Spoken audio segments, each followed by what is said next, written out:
Bueno, muy buenos días a todos. Bienvenidos a este tercer encuentro de lecturas comentadas sobre el ciclo Técnica y Cultura que iniciamos con Mumford, seguimos con Gideon y hoy tenemos una lectura de Maldonado.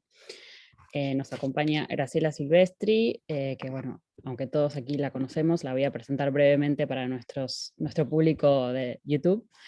Graciela Silvestri es arquitecta y doctora en Historia por la Universidad de Buenos Aires, docente titular de la Cátedra de Teoría de la Arquitectura en la Facultad de Arquitectura de La Plata. Bueno, publicó varios libros, el más reciente, uno que leímos también aquí hace poco, Tafuri en Argentina, en coautoría con Fernando Aliata, Anaí Valent, Alejandro Crispiani, Mercedes Daguer, Adrián Gorelick y Francisco Liernur.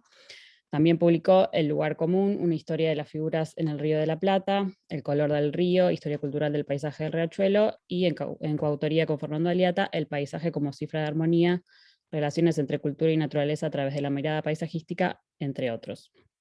Bueno, como les decía, la lectura de hoy es un texto de Tomás Maldonado, que está en su compilación Técnica y Cultura, el debate alemán entre Bismarck y Weimar, y el texto que vamos a leer hoy se llama Otra vez la técnica, un tour de horizon. Así que bueno, gracias Graciela por aceptar la invitación y cuando quieras, pues compartir pantalla.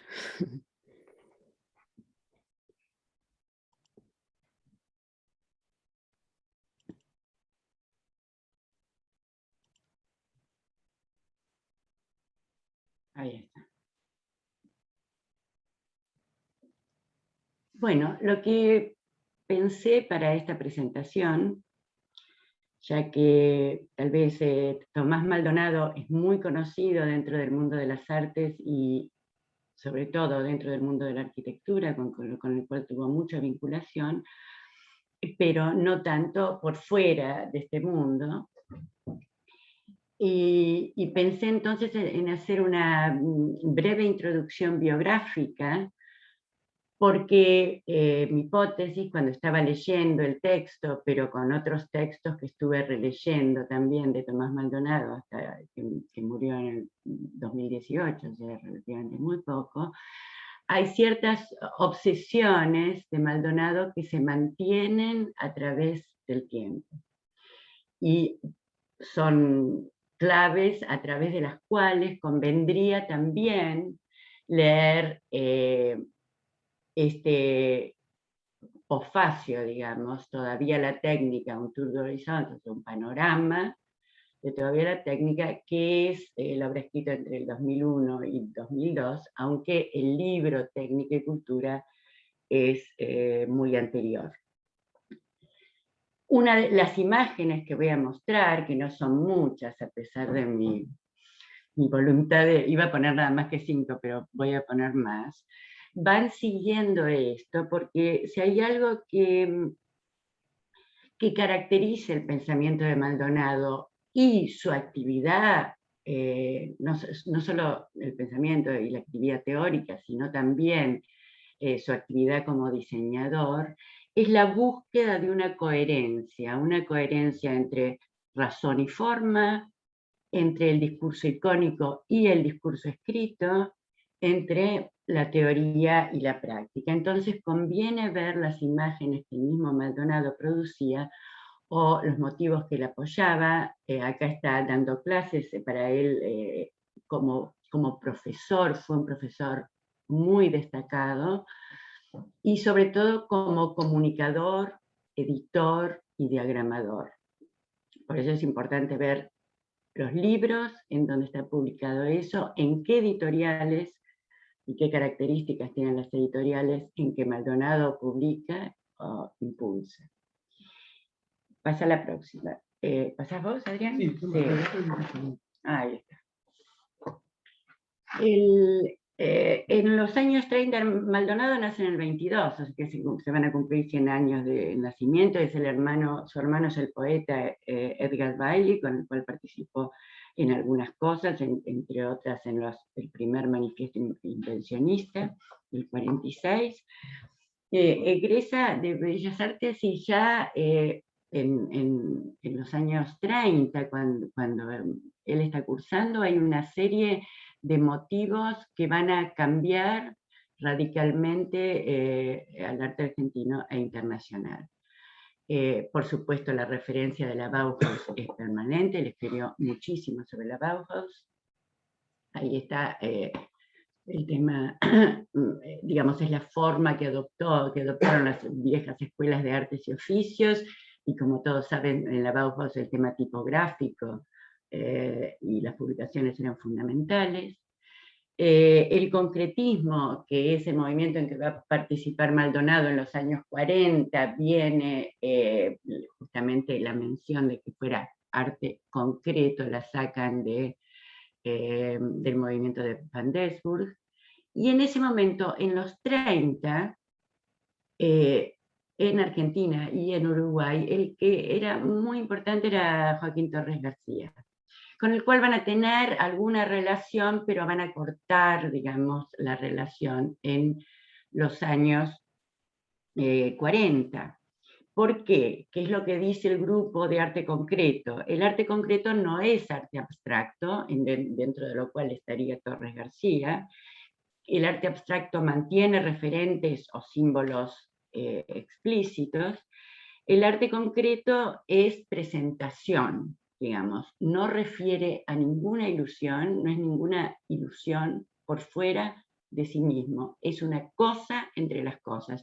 Acá tendría que haber estado, en realidad, Alejandro Cristiani, escribió su maravilloso libro Cosas para transformar el mundo, que define muy bien la idea que tenían estos artistas concretos, de los cuales el arte concreto e invención es una de las pasa a la próxima. Tienen que ser, esta es la revista Arturo, fíjense, el diseño ese de Maldonado, el diseño de la tapa, todavía hay referencias abstractas e informalistas en este diseño, pero ya no lo hay en la tapa de la revista Arte Concreto e Invención.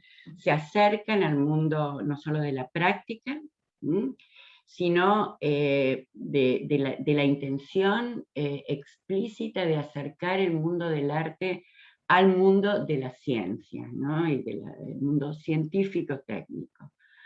El tema de estos objetos inventados van a ser, pasa a la próxima, objetos seriales. Los títulos en general, fíjense, ¿no? Es para educar, digamos, las propiedades sensibles, sobre todo el ojo, y tienen que ser absolutamente verificables. Estos son 3 de los participantes de estos grupos, Lidi Prati, Ennio Yomi, que participaba con su hermano Claudio Girola, y Raúl Loza. La mayoría de los participantes de este grupo estaba en el Partido Comunista Argentino. Y si no, eran compañeros de ruta, digamos, le pegaban en el poste. Por eso, cuando Alfredo Lito, otro, habla sobre que esto es una práctica estética, como la técnica, habla de trabajo, habla de acción, ¿no? Están diciendo que estos objetos, ¿no? Toman, adquieren forma por la conciencia del mundo, pero también operan sobre él. Haciendo alusión, por supuesto, a la famosa frase de Feuerbach: los filósofos no han hecho más que interpretar al mundo, ahora se trata de transformarlo. O sea que unían las necesidades políticos, sociales, con la ciencia y la técnica que van a sostener durante toda su vida, y con el arte. Es todo lo contrario a la pura intuición y a la ilusión. Esto se ve muy bien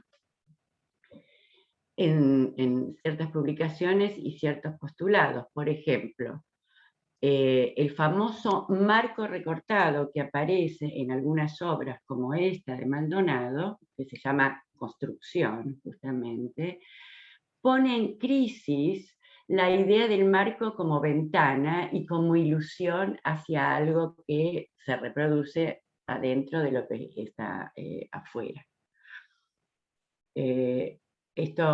Rod Rothfuss, que es un uruguayo, trabaja sobre esta frontera entre lo que está adentro y afuera, y esto es una insistencia para mostrar cómo estos son objetos, cosas que transforman el mundo. Pasa a la próxima.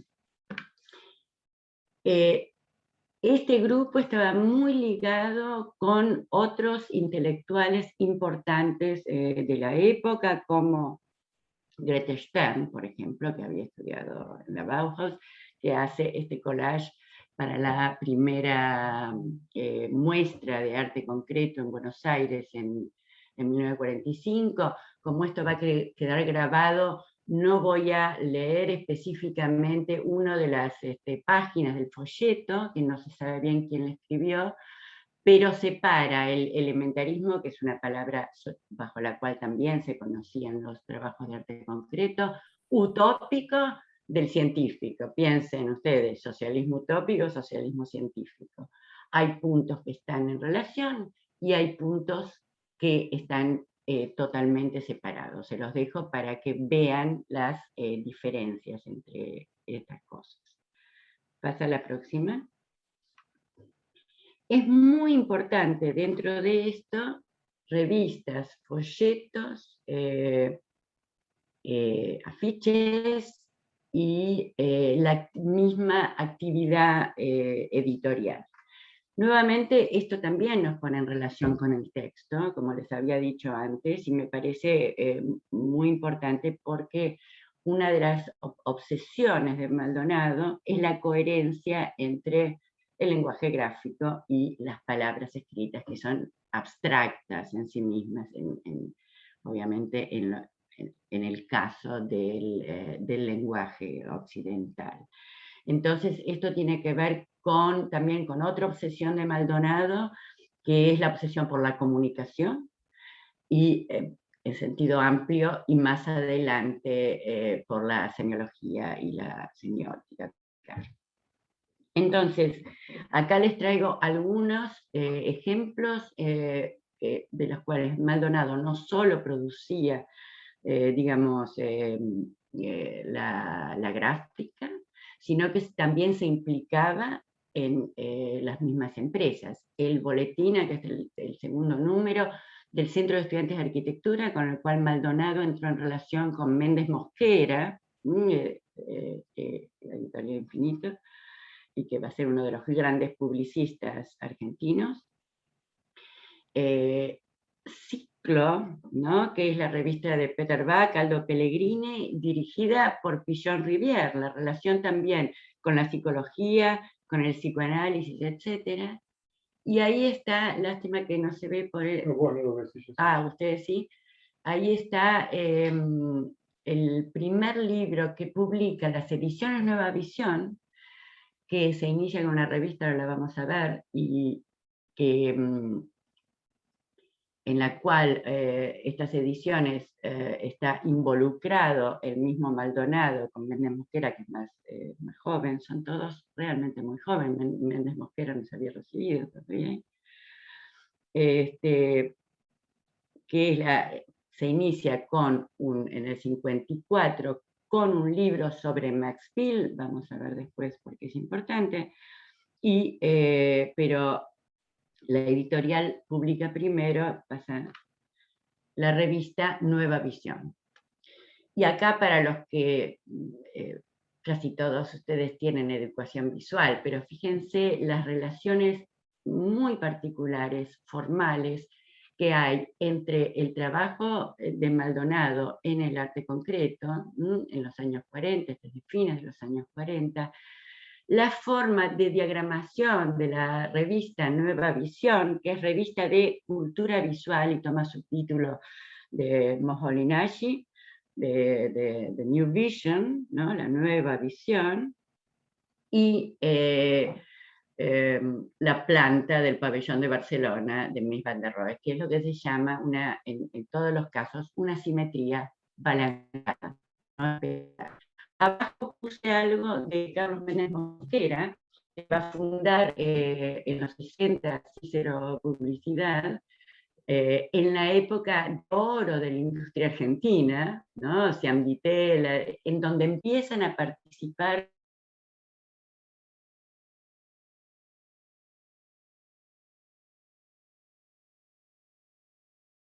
diseño gráfico y a la comunicación. Al lado está la revista de arquitectura, Suma, que va a ser dirigida primero por Carlos y su mujer Lala, y después solo por Lala Méndez Mosquera. Y una serie de emprendimientos que tienen que ver con la producción técnica de objetos. No solo el emprendimiento de la primera Organización de Comunicación Integral, Axis, en 1950, con Méndez Mosquera, sino también lo que hace la fundación de ARPA Muebles, en que también participa Maldonado y Méndez Mosquera, y otros emprendimientos como la publicidad. Suma también está pensada como una revista muchísimo más amplia que arquitectura, una revista de comunicación visual, podemos decir. Esa es la próxima.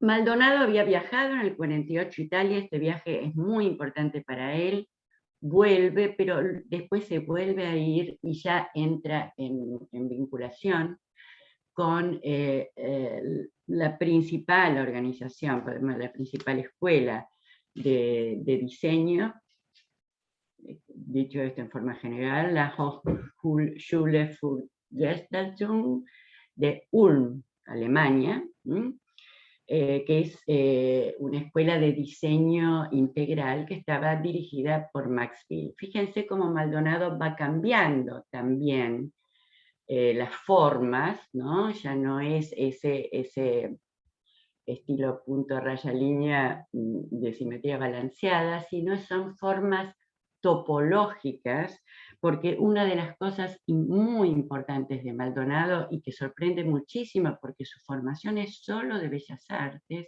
es su vinculación con las nuevas físicas, no solo la física einsteiniana, sino sobre todo las físicas cuánticas, las geometrías no euclidianas, pero estas nuevas formas siempre tenían un apoyo científico, podemos decir, de análisis de matrices, de análisis vectoriales, de topología, de cibernética, todas materias que van a ser dadas en la escuela de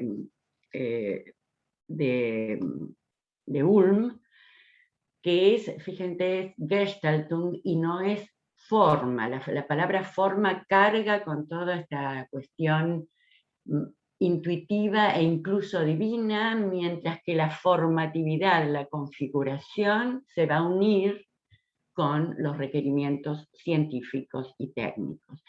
Esta escuela, por supuesto, por eso les había mostrado la Bauhaus al principio, tiene que ver con los momentos más científico-técnicos de la Bauhaus a partir del 23-24 y con esos personajes, y tiene que ver con el traslado de muchos arquitectos y diseñadores a Estados Unidos, donde crean la New Bauhaus y otros lugares en donde se enseñan diversas disciplinas, sin fundirse una con otra.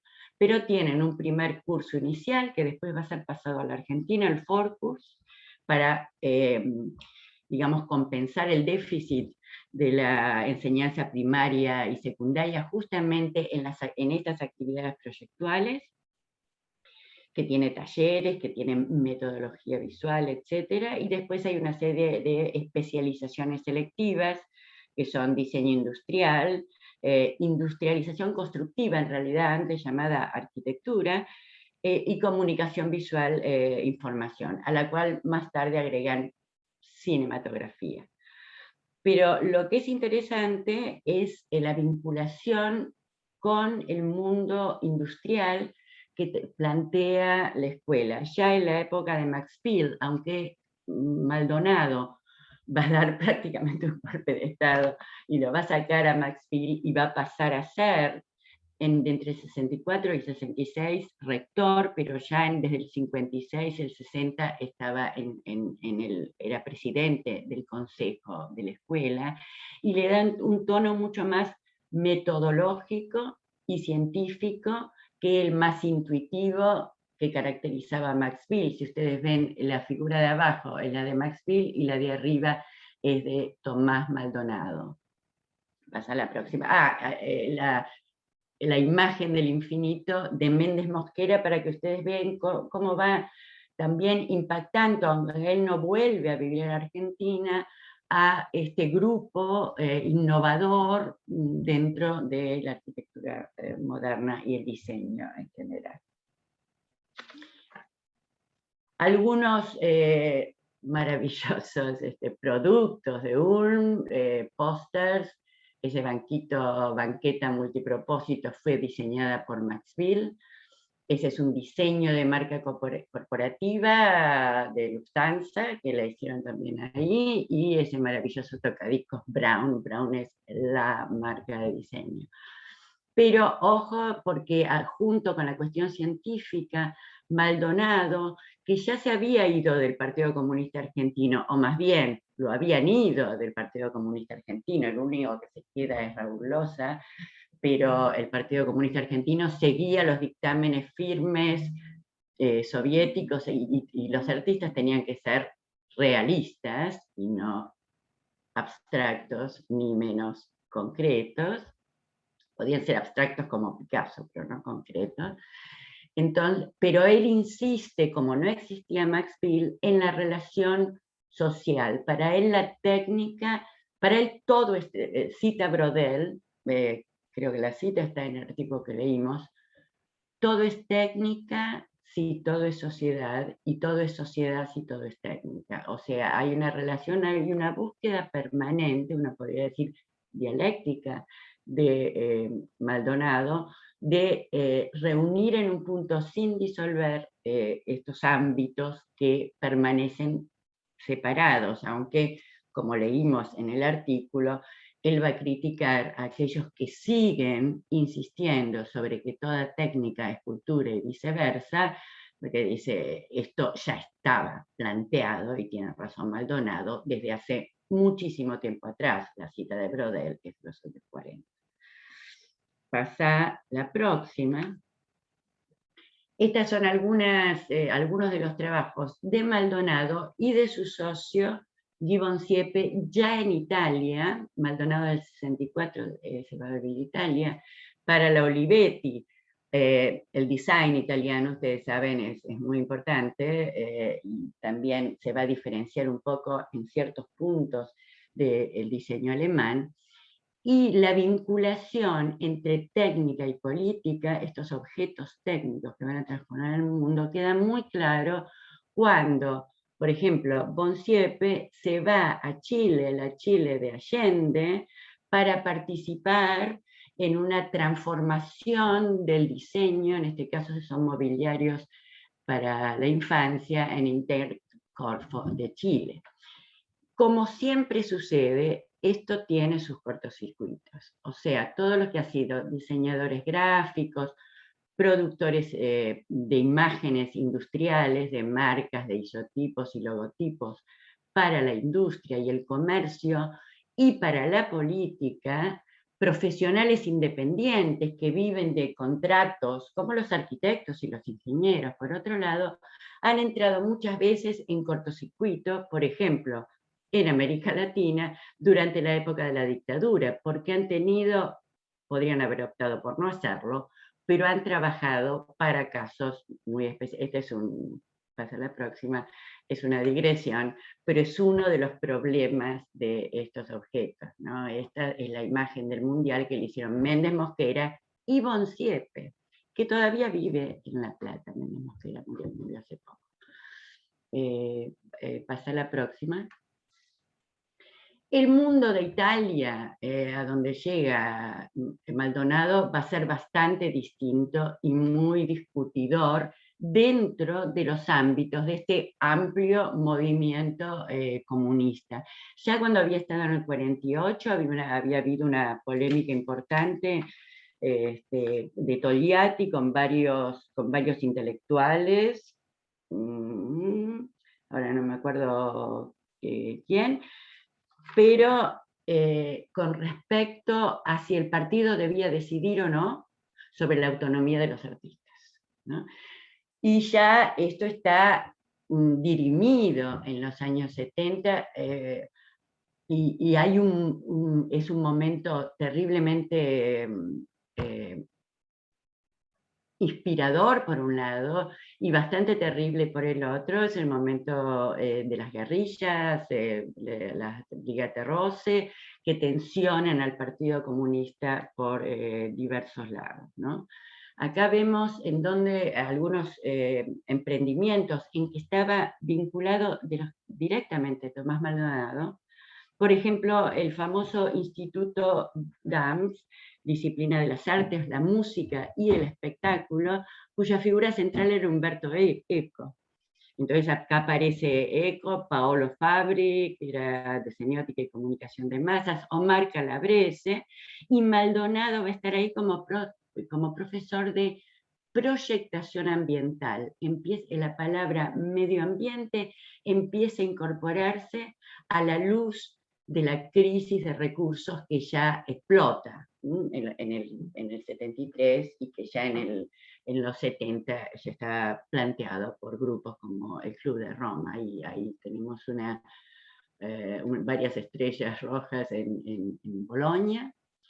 Y hay una actividad increíble, y esto me estuve enterando, hay anécdotas increíbles, editorial italiana. Por ejemplo, y yo acá ya nos acordamos mucho de lo que somos viejos, casi todo el mundo artístico ruso constructivista apareció en publicaciones inicialmente italianas y después argentinas, y a veces simultáneamente, porque en esa época, gracias a la actividad de esta gente, mucha gente como Carlos Méndez Mosquera y las editoriales Nueva Visión e Infinito, estaba todo traducido a mano muy pronto, y era el principal foco de traducciones de Argentina en este ámbito de habla castellana, superior a España e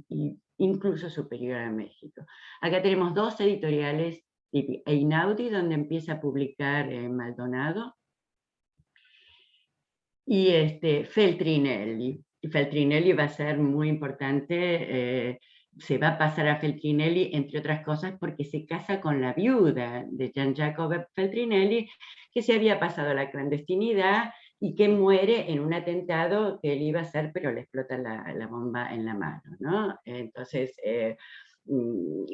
queda la viuda al mando de la editorial, pero esta publicación, Doctor Zhivago, es del 57, que no solo le cuesta una persecución terrible al pobre Pasternak, porque no lo había autorizado, sino que le cuesta a Feltrinelli la expulsión del Partido Comunista Italiano, ¿no?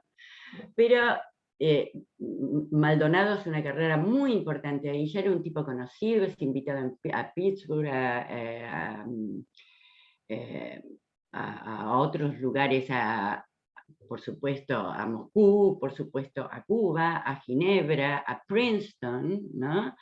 De manera que es una figura de orientación, y va a dirigir Casabella, que es otra revista fundamental para el mundo de la arquitectura, entre el 77 y el 81.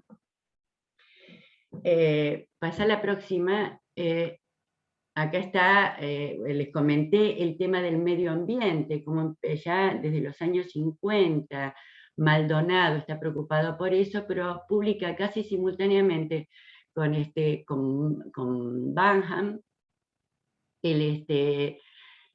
dos libros que tienen que ver muy directamente con el problema del sistema ecológico y la sociedad. Uno es La Esperanza Proyectual, que nos dice en qué estaba pensando Maldonado, ¿no? Cuando habla de proyectación en general y cuál es la salida, porque también la política proyecta, es algo que va hacia adelante, que va hacia el futuro, se aferra muchísimo a decir, la esperanza proyectual es ambiente y sociedad. Acá lo tenemos con Rainer Banham, hablaba del gran Tomás, ¿no? Esto está en Ulm, ¿no? Todavía. no sé de cuándo es exactamente la foto, pero es de los 50, seguramente. Pasa la próxima. Y acá hay no un quiebre, pero algo muy importante para la forma en que después Maldonado va a procesar todo su pasado marxista sin abandonarlo del todo, pero es el famoso discurso de Enrico Berlinguer, del cual era muy amigo, del 77, que es austeridad, justicia y frugalidad. Algo en donde nunca los marxistas se habían centrado. El alto consumo en los países hiperdesarrollados, el tema del confort que hace gastar aire acondicionado, el tema de los autos, la gasolina, etcétera, etcétera. Y el tema del contraste entre los países ricos del norte y los países pobres, digamos, del sur, mientras arriba hay derroche, abajo hay pobreza, miseria.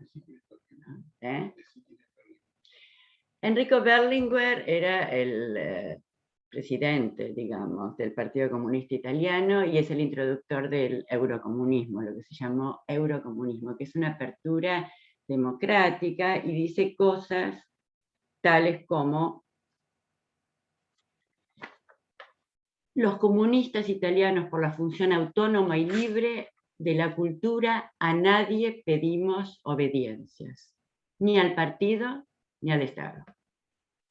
Y el Partido Comunista se tiene que convertir en un centro de producción cultural. Esto es fundamental porque estamos pasando de la infraestructura a la superestructura, cambiando los términos. La cultura ya no es superestructura, ¿no? Y es el momento que Maldonado no nota, voy a decir, en que bajo la palabra austeridad aparecen una serie de propuestas importantísimas, como la de la Bolonia comunista. El Partido Comunista había ganado muchos lugares en municipales, sobre todo, que decide que el centro de Bolonia no va a ser tirado abajo, sino que va a ser mantenido y refuncionalizado sin echar a los pobres, digamos, no como un lugar turístico, sino como un lugar de uso. Y de paso, dice Campos Benuti, que estaba dentro de este grupo de gente, y de paso mantenemos la identidad y no gastamos, porque la construcción es otro impacto muy fuerte desde el punto de vista ambiental. Esto, Maldonado siempre se mantuvo un poco dudoso con respecto a esta línea, pero fue fundamental después en Argentina, y en muchos casos fue reunida con algo que no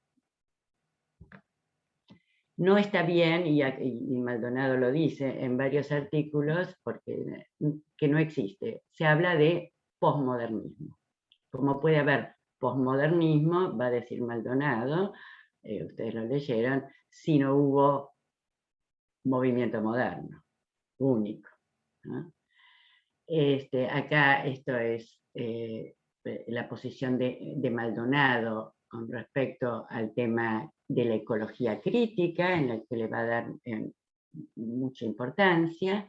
Y el discurso de Berlinguer, les quiero decir, él cita a poca gente que lo ayudó en ese discurso, entre ellos a Tomás Maldonado y a Giulio Carlo Argan, otro gran referente de las artes.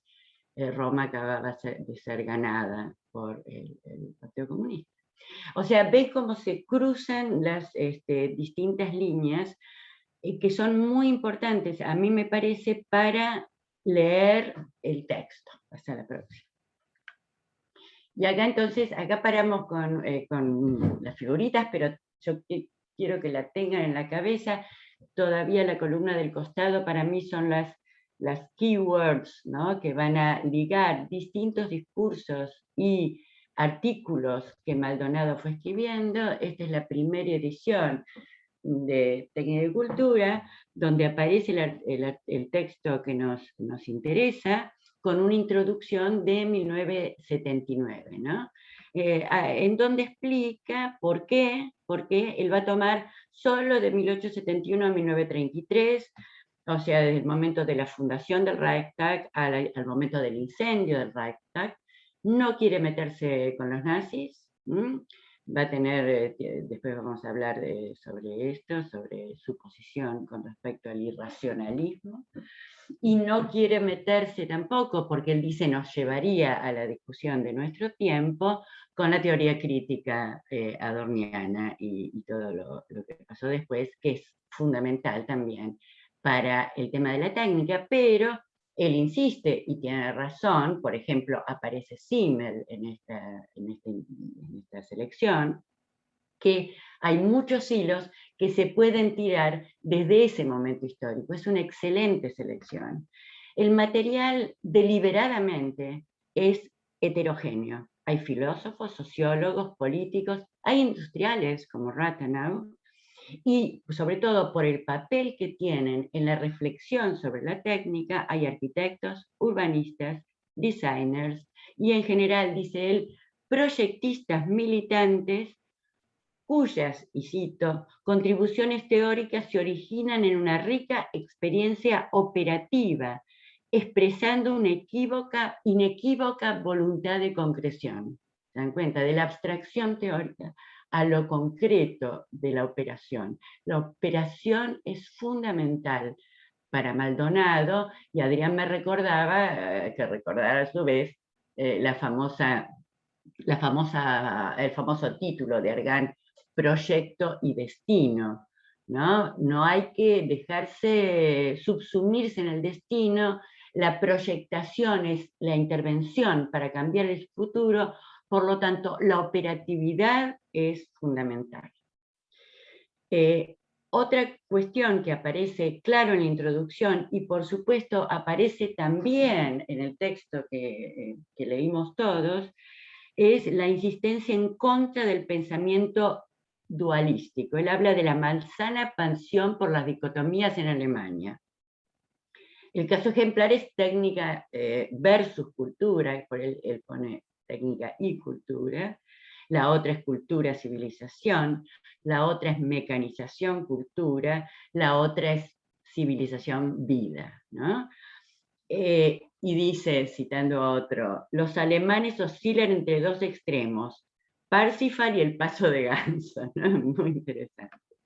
¿Cómo se concilia esto? Dice, esta preferencia por la vida contemplativa, por un lado, ¿no?, los grandes filósofos, con la capacidad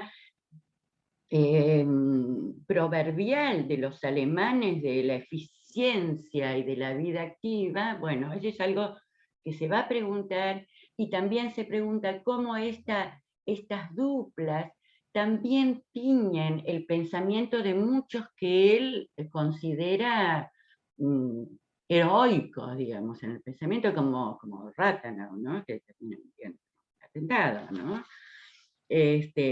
Hay un problema, o sea, los elegidos del lado de la razón también están atravesados por este dualismo, ¿no? Y por supuesto, protesta, y va a volver a protestar en el texto nuestro, contra el romanticismo burgués, que es de alguna manera la fuente de ese irracionalismo, de esta asociación ideológico-cultural reaccionaria que va a llevar a Alemania al nazismo. Él siempre pone matices, dice, no podemos, aunque se basa en Schill para esto, pero no podemos atribuir, dice, el misticismo de Klages a Meister Eckhart, ¿no?, en el pasado. Son cosas que tienen que leerse en su contexto, cómo se dice, en dónde se dice, y acá es muy importante en el estilo de Maldonado, que aunque él impugne algo, lo lee muy bien, reconoce partes, lo habrán visto en el texto que tenemos ahora elegido, nunca ataca en bloque, dice esto sí, esto no, con esto no sé muy bien qué quiere decir, y lo único que ataca muchísimo es el pensamiento metafórico. Odia las metáforas, y este va a ser uno de los puntos de ataque a Bruno Latour, por ejemplo, en el texto nuestro. Pero lo que odia sobre todo es lo que él llama heideggerianismo de barrio, eso me gustó mucho, que es la recuperación de Heidegger, que lo hacen primero en los años 50, uno sabe que lo hizo Sartre, esto ni siquiera entra en el horizonte de Maldonado, pero él sabe que el postestructuralismo francés está muy marcado por Heidegger, el heideggerianismo, y también lo que se llamó a fines del siglo pasado el pensamiento débil, digamos, Bátimo, ¿no? Y esto ni siquiera lo cita, ¿no? Porque rechaza a fondo estas posturas. Esto aparece, estas cuestiones aparecen más desarrollados en en una entrevista que le hacen en 1997 en los escritos preumianos, en el libro que se publica acá, que es muy lindo libro. Él mismo se impone la autocontroversia, el autodebate, siguiendo esta línea que fue tan fructífera en el debate italiano, ¿no? En la zona eurocomunista, ¿no? Que pudo leer más libremente otras cosas. Y ahora vamos entonces al texto del 2001, ¿no? Con todavía la técnica, un panorama, en que él reconoce que es un momento innovador, un poco homogéneo, dice, y que todavía no se libra de la forma mentis que ve a la técnica como una realidad abstracta. Se dan cuenta que está diciendo, digamos, el discurso técnico se ha desarrollado mucho y está cada vez más desvinculado de la práctica técnica, ¿no? Que lleva, vamos a ver después, porque esto lo saca también de Schumpeter, el economista, a qué lleva o que podría llevar esta burocratización de la práctica, ¿no? Entonces empieza citando, según su estilo, a dos ingenieros filósofos, pero ingenieros, Schimmer y Dessauer, que aunque entiende que tienen algunos puntos importantes, los tacha de idealista, porque consideran a la técnica como autopoética, o sea, autónoma, que puede explicar su desarrollo sin factores exógenos. Estamos en pleno momento, piensen en los años 2000, ya un poco pasados, pero no importa, de las autonomías disciplinares, con lo cual se quiso recuperar de alguna manera esas fronteras y esas especificidades que se habían perdido en el momento de la interdisciplina. Acá introduce otro tipo de autores, prácticamente esto es una especie de estado de la cuestión, pero con objetivos muy precisos. Está integrando fuertemente algo que ya integraba en los años 70 y tiene varios libros sobre esto, que es el tema de la inteligencia artificial y la informática. Por eso cita autores como Vinograd, Flores, Crombie, Hacking, que están tratando de pensar cómo la informática no solo está cambiando nuestra operatividad técnica, sino que podría abrir la puerta, justamente por la mayor comunicación, a una pluralidad de estilos de razonamiento científico que, según estos autores, no tenía el racionalismo tradicional. Esto lo critica Maldonado. Maldonado dice que hacen una caracterización muy elemental del racionalismo, muy caricaturesca del racionalismo. Y nuevamente insiste en esa distancia entre la técnica mediata como discurso y la inmediata contexto cotidiano de uso, gestión de problemas concretos, problemas sociales, culturales y políticos, con lo cual habría que acortar la distancia y los autores que nombra, yo creo que, bueno, uno de ellos sigue siendo para nosotros un elemento fundamental, es Louis Mumford, que justamente habla de esta cuestión de mediación social y cultural y digamos, ya había hecho estos planteos mucho antes. Integra también a muchos historiadores como Lucien Febvre y algunos nuevos autores, como el que introduce y organiza los prolegómenos a una historia de la técnica, que es Bruno Gilles, que hablan sobre el tema del milieu técnico antes que de la técnica desde el punto de vista autónomo.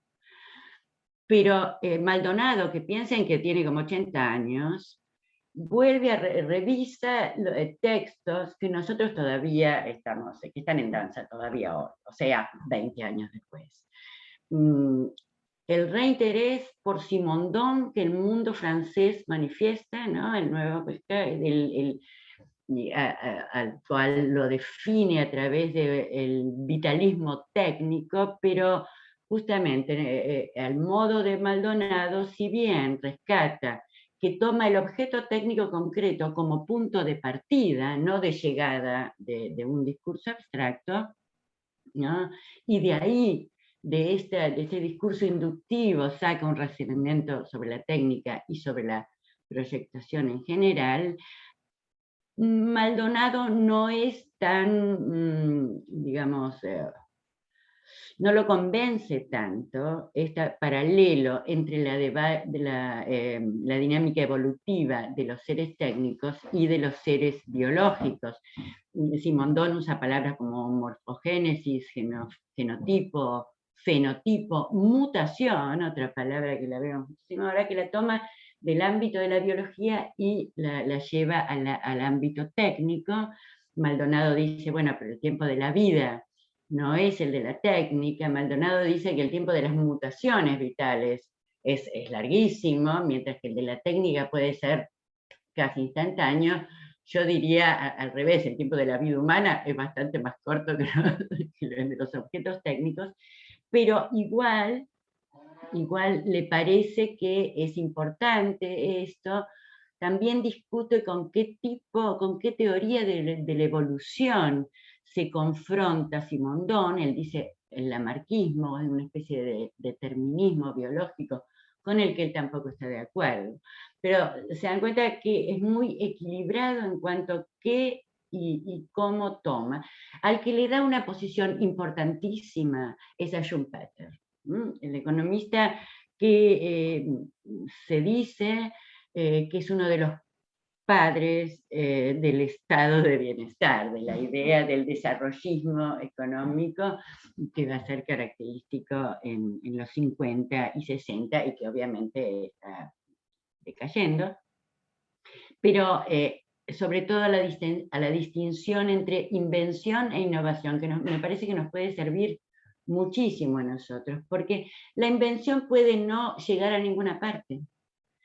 La innovación, que Schumpeter lo vincula muchísimo con los emprendedores, con los emprendimientos, con la industria, con aquel que opera realmente, puede ser o no invención. Puede tomar una invención de hace 50 años y reutilizarla en una forma productiva socialmente y económicamente. Por lo tanto, esto va a ser muy importante, hace un punto específico en eso, no discute tanto las otras opiniones de Schumpeter, que también fueron muy importantes con respecto a que los ciclos del capitalismo no son siempre iguales como en la mecánica clásica, sino que hay discontinuidad, alteración, novedad, de ritmos desparejos, discontinuos, etc. Pero va a citar a otros especialistas que siguen esta línea schumpeteriana, como Nathan Rosenberg, que trabaja con algunas categorías que a nosotros también nos pueden importar muchísimo: trayectoria tecnológica, régimen tecnológico y lo que él llama, más importante aún, pasillo tecnológico, donde las invenciones, ¿no?, se miden en el mismo pasillo y están vinculadas entonces con la competencia, con la imprevisibilidad del mercado, con el mercado de patentes, con un montón de cosas que no necesariamente esas invenciones van a producir un resultado concreto en ese momento. Y de estos, de Schumpeter y Nathan Rosenberg, va a pasar, y entonces ya estoy terminando, a Bruno Latour, que no necesito decir demasiado porque esos nombres que aparecen, que recién en nuestros ámbitos empezaban a aparecer a fines de los 90, lo califica como socioantropólogo, uno diría más bien epistemólogo, pero la crítica que le hace es que el componente literario oscurece el rigor argumental, en principio, ¿no? Él apoya muchísimo los primeros estudios empíricos de Latour, los trabajos en el laboratorio, trabajando con esa materia prima social. También el tema de Latour en el laboratorio muestra cómo muchos proyectos innovadores van a quedar descartados. O sea, parte del trabajo concreto, dice Maldonado, no abstracto. Imagínense, obviamente, el marxismo de Maldonado todavía está bien clavado. También hace una disquisición sobre el tema de la modernidad. Latour está discutiendo con Habermas, además, sobre la modernidad inconclusa. Latour escribe: nunca fuimos modernos. Y Maldonado, si bien acuerda que esa modernidad en bloque no existe, que era una ficción, sin embargo, dice, hay muchas cosas de la modernidad que él va a seguir defendiendo. No se puede decir, dice Maldonado, que no hay más justicia, que no hay más igualdad, que no hay mayor acceso a la vivienda, pensando en los términos que él dice importantes del movimiento moderno, que no son solo morfológicos. O sea que Maldonado va a defender, sea como sea, un tipo de modernidad ilustrada, podríamos decir: libertad, igualdad y, podemos incluir ahora, fraternidad.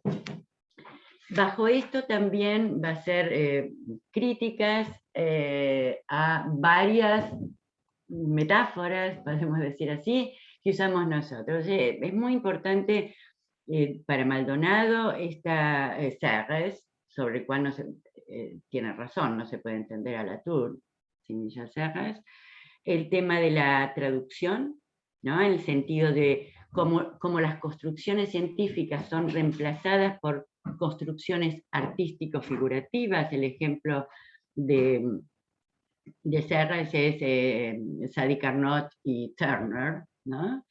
Y se escribe, y el concepto de inscripción es una nueva modalidad expresiva, lo que aparece después de la traducción, ausente en las categorías anteriores. Esto vale en ambos lados, figuras de arte que también pasan al discurso científico.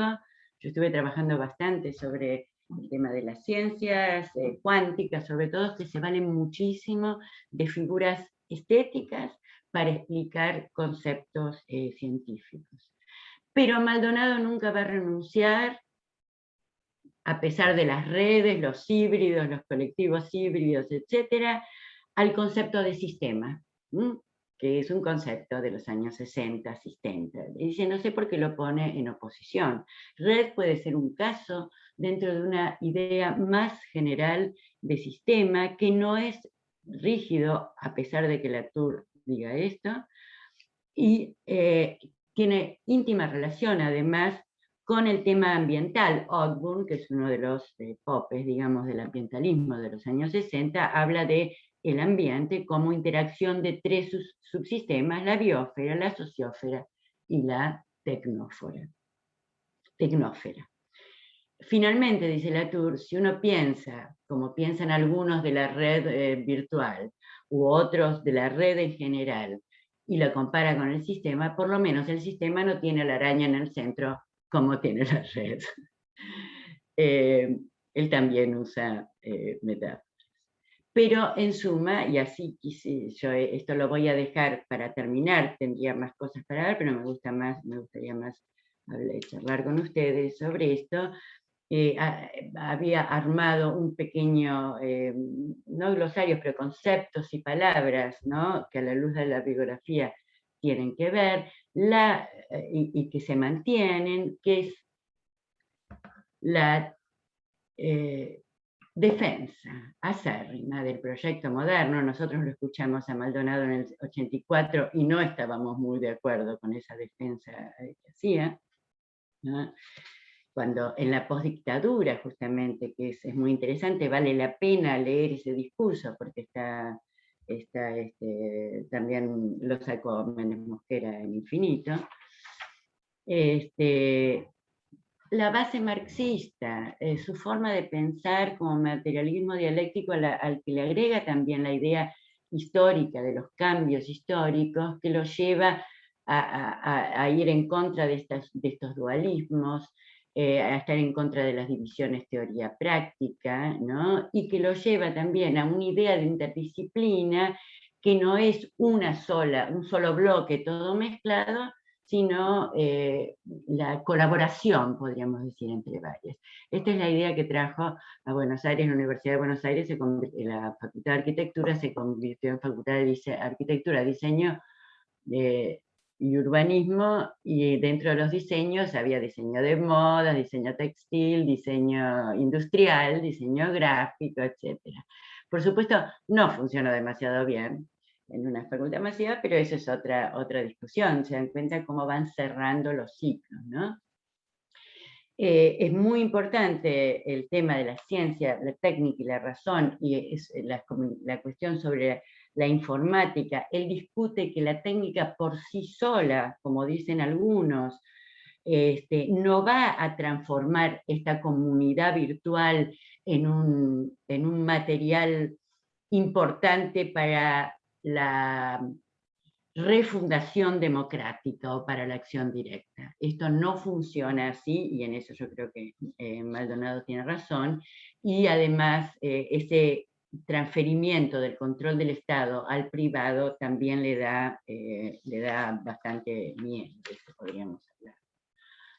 Con respecto al medio ambiente, por supuesto está en contra de lo que él llama ecofascismo, y le parece que esas formas digamos, extremas, de discursos maximalistas, dice él, de fuerte impronta emotiva, sin crítica, oscurecen y se niegan con frecuencia a afrontar, cito, la racionalidad y la complejidad de los problemas ecológicos que realmente tenemos delante.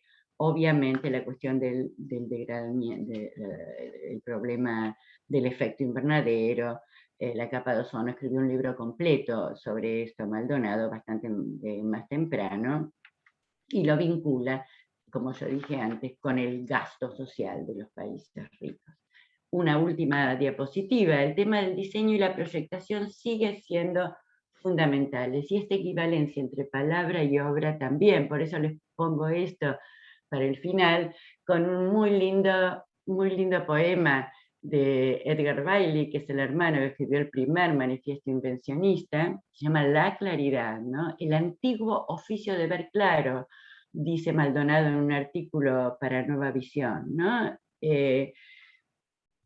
Y la claridad que tanto he buscado solo está en algunos silencios, dice Bailey, en algunos espacios en blanco. Fíjense la relación con el cuadro, antes y después de unas pocas y triviales palabras, línea, punto, triángulo, y nada más. Y con esa base sencilla, austera y rústica, yo creo que siempre, no rústica en el sentido de comunicable, hay un seguimiento de la lucidez y de la razón, de la cual Maldonado nunca abdicó. Y acá termino y les dejo una última bonita para que hablemos, y que me quedó en la última. No, perdón. No importa. ¿Había una más? No. Había una más para mostrarles. Perdón, No, bueno, no importa. La última.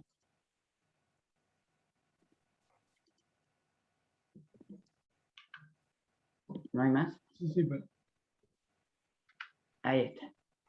No, les dejé esa para ver que él también va cambiando, ¿no? Y este es muy lindo el libro, las cosas que escribe sobre la Bauhaus, para comunicar a los alumnos también.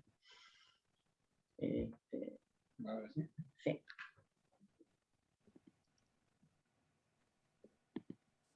Bueno, muchas gracias, Graciela, por la presentación. Y bueno, abrimos a los comentarios, los que se quieren anotar. Me avisan. Anaí, ¿querés arrancar? Está silenciada. No sé si no hay alguien más que ya quiera. Está bien. Arranco. Arranca y después nos vamos. Arranco con algo Dale. bueno. Ante todo, muchísimas gracias, Graciela, porque la presentación realmente fue extraordinaria, lindísima y fantástica. También quería agradecer a Ceci, que es la que incluyó este texto en la programación. Me parece que es sumamente útil. Es sumamente útil. Con respecto, vinculándolo con los textos de Mumford y de Gideon que vimos anteriormente, bueno, como dijo Graciela, vieron que Maldonado los reivindica, ¿no? Los reivindica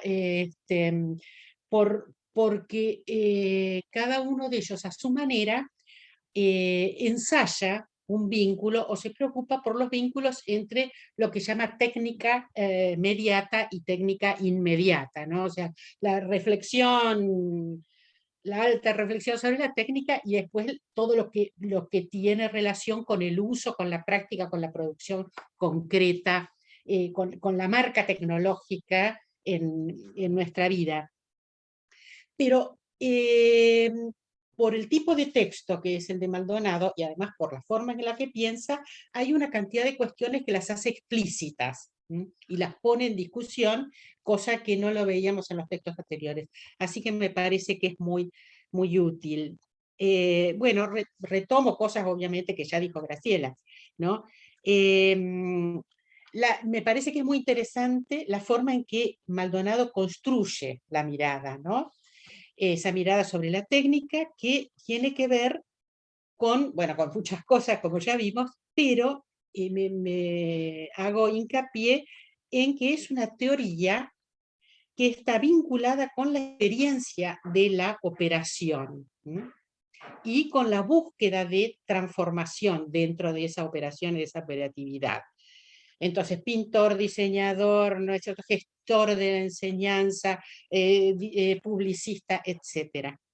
Esas particularidades que tienen que ver con la forma en que construye su aproximación, las preguntas que se hace, y que creo que son muy útiles para nuestro laboratorio de espacio, tecnología y sociedad. Por eso me parece que el texto nos resulta particularmente útil a nuestro espacio de debate, ¿no? En ese sentido, me parece, a veces discutimos, ¿no es cierto?, sobre la relación entre reflexión o trabajo, digamos, de investigación y operatividad. Aquí hay un caso en que hay un vínculo, pero por supuesto es un vínculo que está mediado, es un vínculo complejo, digamos, no inmediato ni directo. También me quedé observando, como hizo Graciela, las dos partes que tiene el libro, ¿no es cierto? Este libro que es de 1979, la recopilación de ese debate, que es realizada en el debate sobre la modernidad, entre arquitectura, modernidad en arquitectura sobre todo, pero también en tecnología, y la discusión con el posmodernismo, debates sobre Weimar y sobre ese momento alemán, que son los que vemos, por ejemplo, también al mismo tiempo en la Escuela de Venecia, en Cacciari, o un poco después en Dalcó, etcétera, ¿no? O sea que eso estaba bien en el momento. El libro sale en español en 2002. Yo creo que este capítulo final que leímos nosotros es de fines de la década del 90, porque él dice en cierto momento que está trabajando 8 años después de la muerte de Simondon. Eso nos da el año 97. Por supuesto puede ser una parte del texto, puede haber hecho un recorte, pero yo creo que está más pensando en la década del 90. Y bueno, en los cambios producidos por las nuevas tecnologías, ¿no? Por la informática, la inteligencia artificial y demás, que, bueno, en muchos aspectos, como él nos dice, ya por los propios cambios que se dan en la práctica, en nuestra experiencia cotidiana, deja desactualizadas algunas o aspectos de las tradiciones, de esa tradición alemana que él había estudiado anteriormente, ¿no? Pero bueno, como decía Graciela, también me parece que súper valorable ese esfuerzo que hizo. Él ya era una persona muy grande y sin embargo seguía repensando. La verdad que es una figura impresionante. Pero vuelvo a ver sobre esa mirada de Maldonado construida en base a la experiencia de la operación y a la búsqueda de transformación en el campo de la operación, pensando en que nosotros no somos transformadores, pero estudiamos a figuras muchas veces o a operaciones que tienen la intención de transformación del espacio como mínimo a través de la técnica o de la tecnología. Vuelvo a la introducción, que me parece que para los que no lo leyeron, creo que la introducción es muy interesante. Por un lado, como decía Graciela, él explica, ¿no es cierto?, y hace un punto del porqué de la heterogeneidad del material que elige, sociólogos, industriales, arquitectos, etcétera, ¿no? Y yo pensaba, en ese sentido, ¿no?, pensaba en discusiones que hemos tenido dentro del IEC, del Instituto de Estudios sobre la Ciencia y la Tecnología, y de las dificultades de esas discusiones, porque tenemos un grupo que hace más vale sociología de la técnica, ¿sí?, con base en el pensamiento económico, como el que incluye Maldonado, la técnica desde la economía, y también sociólogos, sobre todo sociólogos constructivistas, como también los que incluye Maldonado. Eso es una cosa. Después hay un grupo que hace filosofía de la ciencia, y hay un grupo que hace historia de la ciencia. Y nosotros, el laboratorio, que buscamos de alguna manera un lugar, o un lugar desde el cual hablar en este vínculo entre espacio, tecnología o técnica y cultura, ¿no? Bueno, las discusiones entre estos grupos, aún existiendo el ámbito, son muy difíciles. Son muy difíciles. ¿Por qué? Porque cada una de estas miradas sobre la técnica está muy construida sobre sí misma en relación con sus propias referencias y con sus propias discusiones dentro de cada uno de los campos. Entonces me parecía que el texto es muy sugerente en ese sentido, ¿no? Porque toma y articula los distintos campos, comprende sus lógicas, porque me parece que a veces lo que nos pasa a nosotros, por lo cual no podemos discutir, es que no entendemos la lógica del campo que nos está interpelando, ¿no? Entonces directamente lo rechazamos. También rescato la discusión de Maldonado, que Graciela la indicó, sobre la interdisciplina, o más vale los intentos de colaboración entre perspectivas disciplinares o de subcampos. bueno, me parece que ese intento de colaboración no está, o que es muy difícil de lograrse, pero que es algo que realmente hay que buscar. También en la introducción me parece que, o ya encontré muchas sugerencias para hacer una historia de las ideas, una historia de las ideas de la técnica, pero bueno, desde un lugar que tiene que ver con el espacio, ¿no? Y dice, por ejemplo, voy a citar textualmente: nuestra opción tiende, por lo tanto, a subrayar el hecho de que en la llamada historia de las ideas, entendida en el sentido más amplio, como Atlante de las ideas y también de los hombres y de las cosas, el pensamiento que se remite a la actividad proyectual no puede ser segregado a una limitada historia de la arquitectura o de la técnica. Así que esa reivindicación de la dimensión operativa o proyectual o transformadora del campo en el que particularmente nos ubicamos nosotros, me parece que es muy interesante esto para construir historia. Así que bueno, de las tantas cosas que me parecieron realmente muy, muy estimulantes del texto, me alegro que lo hayamos incorporado y además que Graciela nos haya hecho esta introducción magnífica. Bueno, gracias, Anaí. No sé si alguien quiere agregar algo. Decir una frase de Maldonado, que creo que, no sé si te ayuda en algunos de otros textos que leí, es hallar los vasos comunicantes entre las distintas especies. Y a mí me parece que ahí está la clave. No quería disolver una cosa en otra, no. Bueno, mientras toman valor, yo tenía, o sea, una de las preguntas que me surgía con el texto es ¿cuál es el lugar de la geografía en su mirada sobre la técnica? En el sentido de esto que vos planteaste después, del norte, de las asimetrías entre el norte y el sur, que no aparecen en el texto. Pero bueno, una duda que me surgía es cuál era no sé, el rol de América en el pensamiento de Maldonado, si él lo trabajaba en algún texto, desde algún lugar, porque todo el entramado teórico es bastante europeo, digamos, ¿no?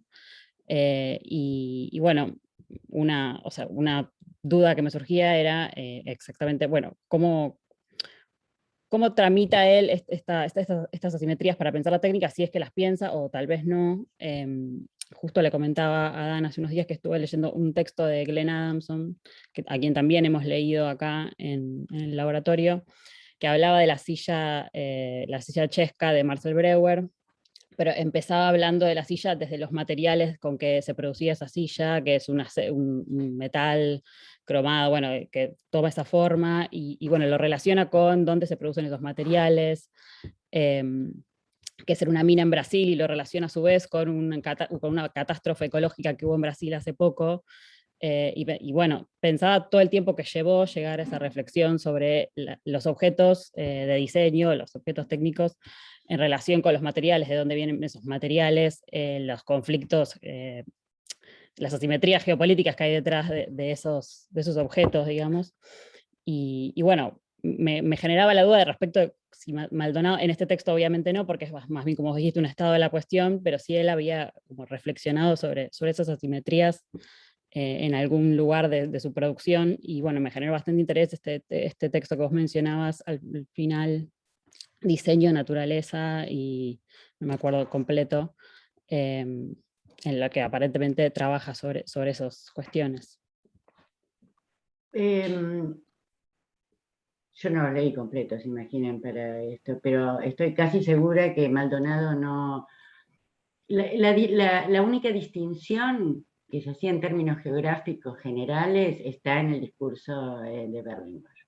O sea, y ellos saben que desde el punto de vista ecológico y del agotamiento de los recursos hay un norte y hay un sur, y lo sabemos nosotros ahora.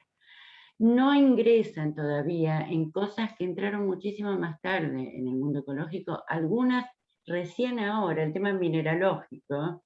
Hay un finlandés que escribió algo sobre esto, no es prácticamente tenido en cuenta por lo que yo sé, hace, no sé, hasta hace 4 o 5 años atrás, digamos, estaba más puesto en el verde y no En los en la recursos. parte, en los recursos minerales, salvo los recursos fósiles, que eso obviamente estaba, pero con el tema del litio, con el tema de cómo las mismas computadoras están haciendo un desastre ecológico con minerales nuevos, que además son los chicos metidos en las minas como antes del siglo XIX.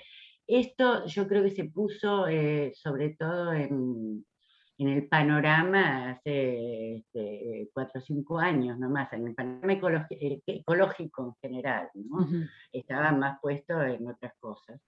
En cuanto, vos pensás que la situación de Maldonado es muy particular, él es argentino, y por eso mostré varias cosas. Es muy fuerte la relación con Argentina que tiene.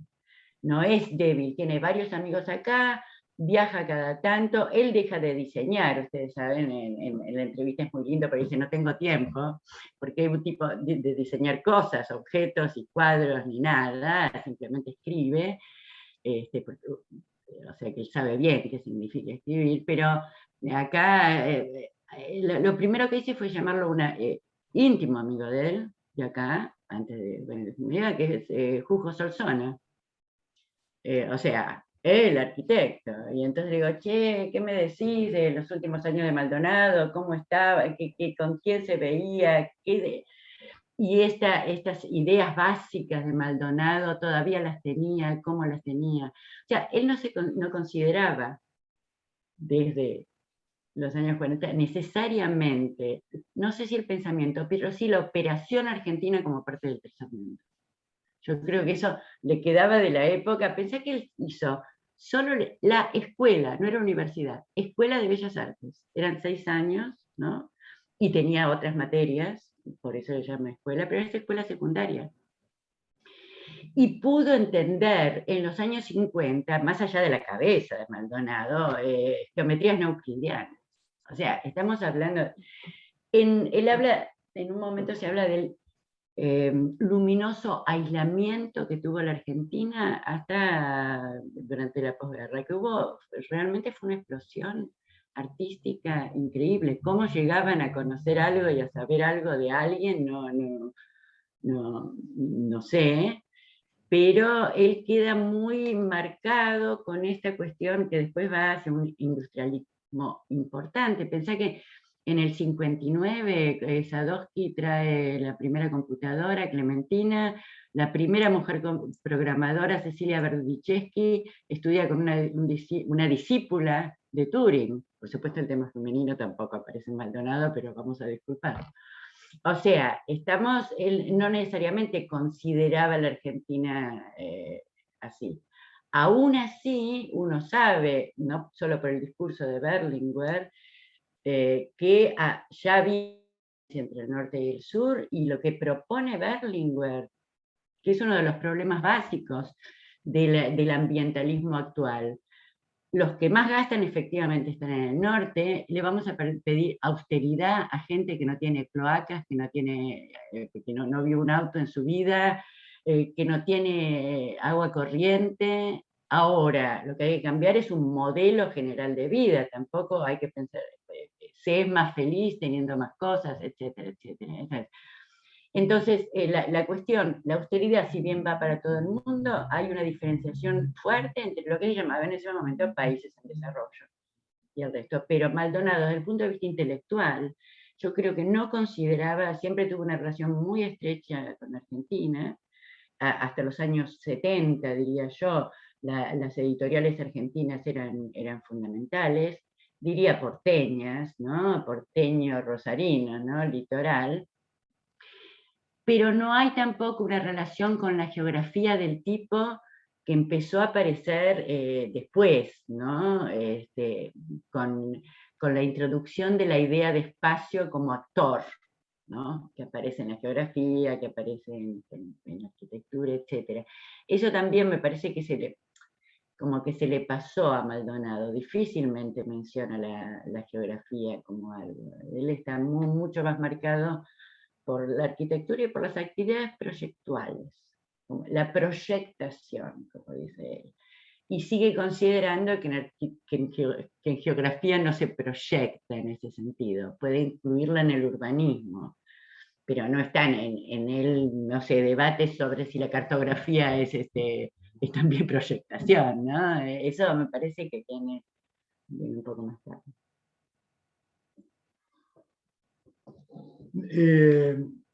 No, quería agregar simplemente mayor todavía de lo que ya subrayó Graciela y volvió un poco a remarcar Anaí, el asombro que produce recorrer la trayectoria de una figura como Maldonado que tiene solamente educación secundaria, ¿no? Realmente, o sea, cómo el tipo con menos de 30 años llega a Ulm y lo desplaza a Maxville, le arma una revolución a Maxville, le lidera a todo el grupo Klaus Knight, todo el grupo de alemanes del PC, reivindicar Bauhaus de Hannes Mayer, qué sé yo, en una movida realmente muy la audacia, la inteligencia y la audacia para encarar los desafíos intelectuales con que se supo colocar a la vanguardia y dirigir cosas de vanguardia en el mundo, porque Italia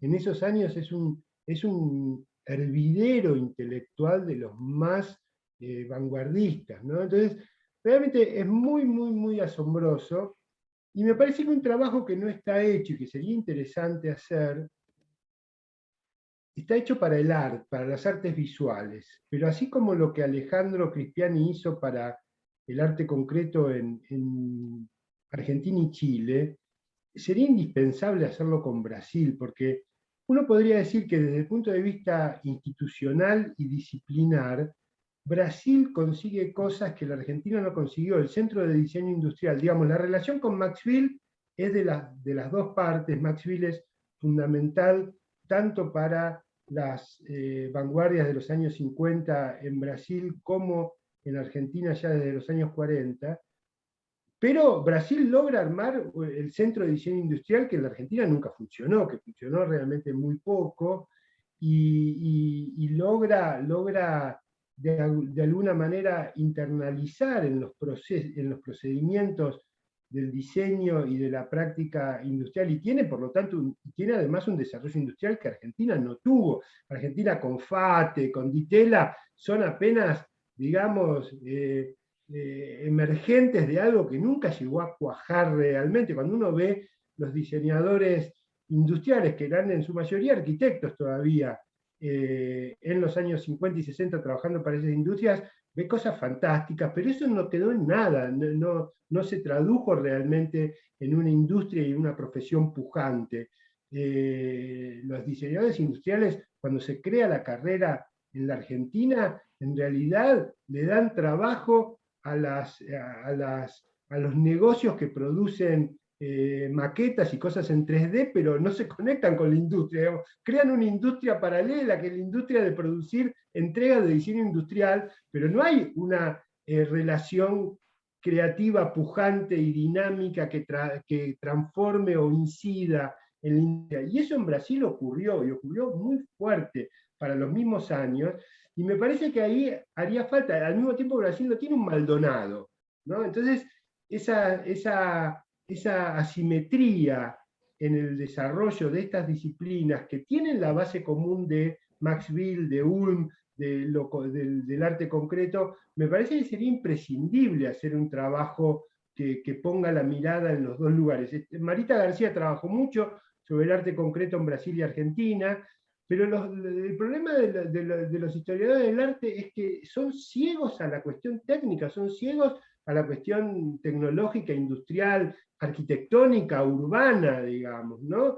Entonces, me parece que, no sé, es para poner en la agenda cuando aparezca algún becario con ganas de hacer algún trabajo original, o cuando alguno de ustedes termine una investigación y quiera hacer algo radicalmente distinta. Me parece que esta comparación, teniendo una figura como Maldonado, que además hace pensar mucho en estos argentinos, digo, yo lo comparo con Ambás, ¿no? Un tipo que tampoco tiene ninguna formación, que se forma en el estudio de Amancio Williams, que no estudia arquitectura, y que a los 20 años, estando en Princeton, lo agarran para ser cofundador de la Escuela de Altos Estudios con Eisenman. Eisenman lo agarra, es el que organiza la exposición, es el que lleva como estudiante a Maldonado a dar conferencias que Frampton dice que le hicieron dar cuenta de la importancia de la política en la arquitectura y que lo comprometieron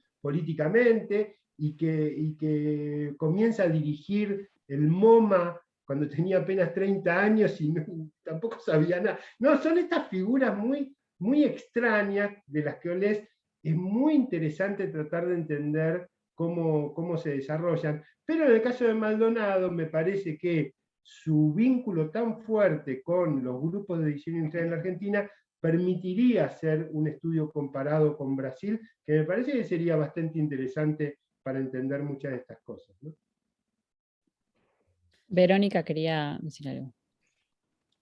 Muchas gracias. Bueno, encantada de estar en este espacio y la verdad, Graciela, preciosa relación y me gustó muchísimo.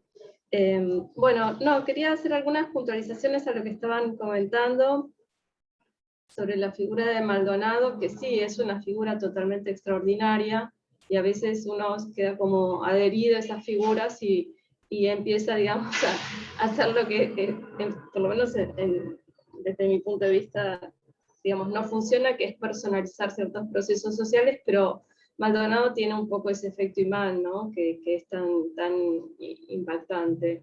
Pero bueno, sí me parece un poco que es como interesante recordar que él antes de la partida aún tenía una red muy importante de colegas, artistas y arquitectos, entre otros César Llanello, que sí habían hecho algunos trabajos vinculados al desarrollo del diseño industrial con materiales locales eventualmente. Y en relación a la pregunta que hacían de si tenía, digamos, una presente, digamos, las asimetrías norte-sur o qué lugar ocupaba América Latina, bueno, es una de las cuestiones que en general, por lo menos desde el ámbito del diseño, se le cuestiona fuertemente a Maldonado, ¿no? Una visión internacionalista que desconocía los regionalismos y las asimetrías. Y a mí en algunas cosas me parece una lectura un tanto injusta, porque la lectura de Maldonado era una lectura vinculada, digamos, a la transformación más humana, más equitativa del mundo. O sea, no leía el mundo de esa manera, me parece. Venía pensando, digamos, y en una sociedad argentina que había participado de la vanguardia. Digo, cuando Maldonado viaja a Europa en el 47-48 y empieza a capearse con Max Birch, queda en un intercambio, digamos, prácticamente diario, y es convocado a formar parte de la Escuela de Ulm, también un poco por las restricciones que tenía la Escuela de Ulm, en el sentido de poner un determinado cupo de profesores que fueran extranjeros. Entonces, ya automáticamente como que había participado un poco de la cocina desde el primer momento de esa transformación de la continuación de Bauhaus, y siempre estuvo en contacto de una manera muy impactante con sus colegas y amigos argentinos, o sea, con Grisetti, con Llanello, con Méndez Mosquera, con todos ellos escribía prácticamente semanalmente. Entonces, no sé si veía a la Argentina tan maltrecha, no sé si la percibía de esa manera. Creo que la percibía como una usina de ideas, y creo que una de las cosas por las que él estuvo luchando a través del proyecto editorial fue justamente de la difusión. O sea, yo a Maldonado lo veo más encolumnado como un gran maestro, como un gran profesor, como un gran creador de instituciones de diseño y como un gran difusor. Siempre fue un fanático del mundo editorial, así, apasionado del mundo editorial. Entonces, como que digo esto porque también, por ejemplo, en relación a lo que plantea Adrián, figuras como las de Maldonado o Waller, etcétera, son figuras en Brasil, por ejemplo, hoy en día muy discutidas y muy cuestionadas por esto, ¿no? Por haber de alguna manera intentado germanizar el diseño implantando modelos foráneos y no recuperando las figuras de un diseño popular o de un diseño, digamos, y esa es una discusión que en estos momentos se da, y porque se había bajado definiciones del diseño que eran consideradas urnianas y no adecuadas a los contextos, por ejemplo, latinoamericanos. Eso es algo con lo que yo en general lidio, y es difícil como recomponer, digamos, el lugar desde el cual, digamos, es como una crítica sencilla y es una crítica injusta, a mí me parece, porque se desconoce precisamente esto, o sea, se desconoce el mundo en el cual habilitaron una circulación de ideas y de proyectos intelectuales que nos formaron a nosotros, y además las categorías con las cuales evaluamos los proyectos de diseño son categorías elaboradas en esas mismas usinas conceptuales. Entonces, es como una situación un poco de paradojal, y en ese punto la red tejida alrededor de Maldonado, pero también de Llanello, de Méndez Mosquera, de todos ellos, es impresionante, es realmente impresionante. Los proyectos de creación de escuelas de diseño en toda América Latina son impactantes, y Maldonado participa de todos esos debates, le llevan proyectos, va a Montevideo, da una conferencia, dice diseño en Bellas Artes, en La Plata es un espanto, ¿cómo va a estar en una carrera de Bellas Artes? Diseño de indumentaria en una facultad de arquitectura, o sea, participa en todos esos debates todo el tiempo. Y eso me parece que es como un nivel de esencia y de compromiso con el propio país que también padece la dictadura, la padece, y una de las primeras cuestiones que hace es volver al país, un poco para bendecir a la creación de las carreras de diseño en el 84, cuando se estaban discutiendo las carreras de diseño en la UBA, pues ya existían obviamente en La Plata y en Cuyo. Eso me parece como y lo último que apunto en relación a la presentación de Graciela es esto, ¿no? Desde qué perspectivas, digamos, él piensa algunas cuestiones vinculadas a la técnica, y yo creo que hay también una continuidad en una continuidad muy temprana desde que es muy joven, que es esta adherencia o adscripción a la filosofía pragmática, ¿no? Que lo lleva también a incorporar, por ejemplo, la semiótica peirciana, digamos, o sea, hay algo vinculado a una visión filosófico-pragmática que también lo acerca a este pensamiento técnico, digamos, tan singular que lo lleva a Simondon, a Latour, a todos ellos, y que lo distancia de todas las perspectivas idealistas, fenomenológicas, o bueno, todo lo que él siempre critica, subjetivistas, etcétera, etcétera, idealistas que él siempre critica de una manera bastante despectiva, por cierto. Por suerte, a medida que se desarrolla, digamos, que envejece, se vuelve un poco más bueno, pero al principio era malísimo. Así que, bueno, era simplemente eso, comentar. Sí, no, yo estoy totalmente de acuerdo con lo que dijiste de la personalización. No es un caso excepcional, producto de la Argentina de esos años, digamos. Cuando yo decía el exquisito aislamiento, hay figuras, no sé, los críticos que acompañaron esto, Córdoba y Turburu. Después Carmen Córdoba fue decana de la facultad y estaba ella cuando cuando se arman las carreras de diseño, ¿no? Y cuando Florencio Escardó le da la cátedra de honor, la cátedra se llamaba Sarmiento, ¿no? Y además están todos muy... era un grupo relativamente chico, obviamente, de intelectuales, pero no tenían por qué pensar que era derivado su pensamiento.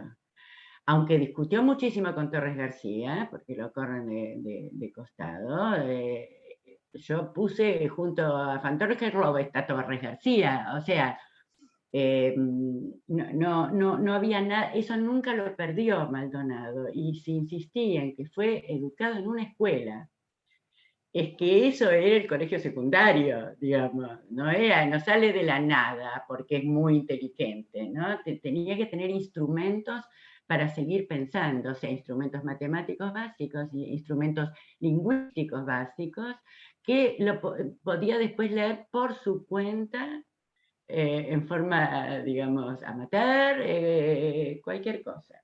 Pero perdóname, vimos con Louis Mumford hace muy poco, en este mismo seminario, Luis Manford estudió solamente una escuela secundaria orientada a la técnica, ¿no? Y ahí aprendió sus rudimentos técnicos que le sirvieron para escribir todo lo que escribió. También digo, son disciplinas que requieren, digamos, estas personas, comillas, no formadas, tienen una apertura mental que posiblemente aquellos formados en disciplinas muy estrictas nunca lograron alcanzar, ¿no? Entonces, son disciplinas que requieren esta flexibilidad mental. Nos olvidamos de la música. En caso de diseñadores, por ejemplo, vos dijiste Gianello, Gandelsonas, digamos, formaban parte de grupos musicales que además en arquitectura eran súper activos. Y en ingeniería eran súper activos. Acuérdense que Lelutier salió de las escuelas de ingeniería. Sí, de la Facultad de Ciencias Exactas. De Ciencias Exactas, digamos. Sí, sí. Entonces, no tenía por qué sentirse inferior ni subdesarrollado. La falla es, cuando yo dije en el 84 era un problema abrir a la Facultad de Arquitectura de esa manera, eso lo hablábamos con Solsona, porque no había, ni hubo nunca presupuesto suficiente, el presupuesto seguía el mismo. La cantidad de alumnos masiva, ¿no? Una facultad que entra a todo el mundo, pero después salen 5, ¿no? La interacción entre distintas disciplinas, eso no se dio. La falta de profesionalización de los docentes. Claro, los docentes, por ejemplo, los que hacían textil, en realidad hubo que formarse, llamar gente de afuera, pero fue todo un problema porque se pedían títulos académicos, bueno. De los momentos machirulos de Maldonado, cuando decían las costureritas, ahora llegan las costureritas, sí, efectivamente, sí. No quería eso, quería industria textil en todo caso, pero lo que yo digo es, me parece que esta cuestión, es cierto, uno personaliza, pero yo personalicé y hice hincapié además en la industria editorial. Eso me parece, en Argentina, esto decayó muchísimo, pero aún hoy, fíjense que hay un montón de editoriales chicas que están publicando cosas súper interesantes. Lo que pasa es que publican, no sé, 200 volúmenes, no es lo mismo. Yo me eduqué con el Centro Editor de América Latina, de la misma forma que la Feltrinelli empezó con la editorial Canguro, que eran libritos, hizo sobre esa base el Centro Editor, eran libritos que se vendían en los kioscos, para todo público, ¿no? La relación entre Italia y Argentina, vamos, no era menor. En este momento tal vez, pero todavía cuando yo estudié, cualquiera podía leer italiano. Cuando digo cualquiera, digo Adrián Corelli, no Graciela Silvestri. Se entiende, era tan, no sé, Lunfardo es italiano. Estaba Tedeschi, ¿no? Había relaciones muy íntimas, a pesar de que no había Zoom, ni había computadoras, ¿no? Las computadoras eran unas cosas inmensas. Entonces, yo creo que se quedó en eso, y el regionalismo, lo mismo que el, comillas, posmodernismo, le sonaba a nostalgia, a volver atrás, a no resolver los problemas, pero no era porque no se sintiera argentino y pensaba que tenía el mismo nivel, simplemente seleccionaba de acuerdo a la calidad las cosas que mostraba, fin. Lo que él pensaba que... Pero es interesante que él no hizo un proceso que hicieron cuando estudia, ahora no me sale el nombre de la historiadora del arte, una chica joven que estudió a los emigrados artistas argentinas en París. Isabel Plante.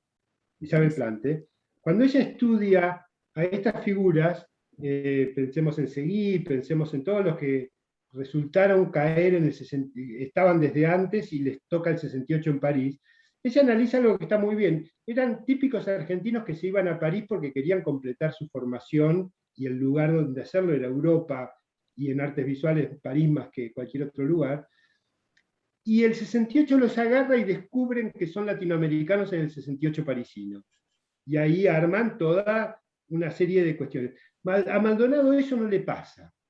A Maldonado eso no le pasa. Maldonado no descubre en un momento europeo, cuando América Latina se pone de moda, cuando la revolución tiene el nombre de América Latina y todos andan con ponchos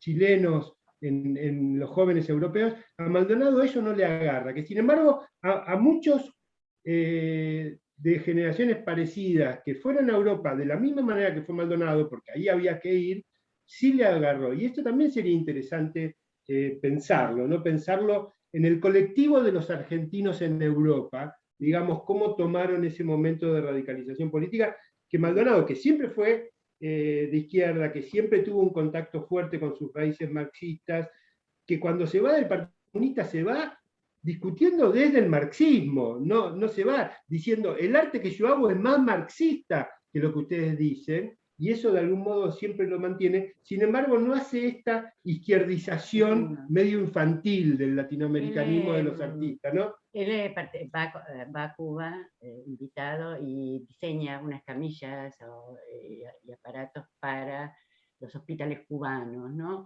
Pero nunca, a pesar de que era amigo de Gian Giacomo Feltrinelli pensaba convertir a Cerdeña en Cuba.